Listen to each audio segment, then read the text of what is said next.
क्योंकि आज तक जो भी इंसान इसके अंदर गया वो कभी लौट कर नहीं आया। कोई कहता है कि उस गुफ़ा के अंदर भूत रहता है, तो कोई कहता है कि जंगली जानवर रहते हैं। हर तरह के लोग अलग-अलग बातें कर रहे थे उस गुफ़ा के बारे में। तो एक दिन उस गाँव में एक लड़का आया और उसे भी गुफ़ा के बारे में पता चला कि गाँव में एक बहुत बड़ी और बहुत पुरानी गुफ़ा है, जिसमें आज तक जो भी इंसान गया है वो कभी लौट कर नहीं आया। अब लड़का ज़िद्दी था, उसने डिसाइड कर लिया कि वो गुफ़ा के अंदर जाएगा और देखेगा कि आखिर उस गुफ़ा में कल चल क्या रहा है।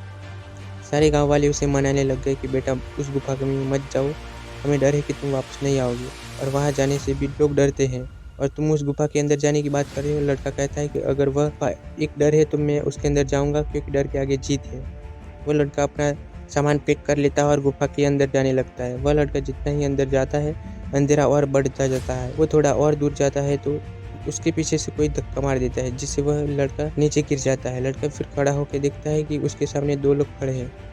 वही इंसान से कहते हैं कि तुम यहाँ कैसे आए और कब आए?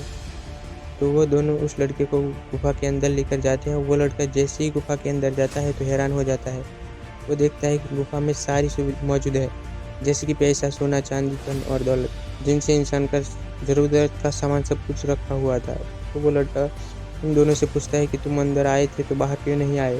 तो दोनों कहते हैं कि गुफ़ा के अंदर इतनी सारी सुख सुविधा है कि गुफ़ा के बाहर जाने की ज़रूरत नहीं पड़ी। फिर लड़का उनसे कहता है कि तुमने मुझे धक्का क्यों मारा? तो दोनों कहते हैं कि जो भी इस गुफ़ा के अंदर आता है, हम उसे धक्का दे देते हैं ताकि वह डर के मारे वह उस गुफ़ा से भाग जाए। लेकिन तुम डरे नहीं, तुम फिर से खड़े हुए, हमने तुम्हें अंदर लाया। तो लड़का सोचने लगा कि सच में दुनिया बहुत डर सकती है, इतना डर-डर के जी रही है। जिस जीत के लिए वो हर जगह तलाश कर रही है, वह एक गुफ़ा में मिली।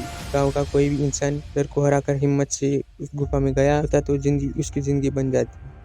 और यह बात भी सही है कि जिस काम को करने में डर लगता है वही काम करो, डर हमेशा के लिए खत्म हो जाएगा।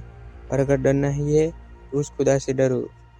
हम हर इंसान से, हर काम से डरते हैं, लेकिन उससे नहीं डरते।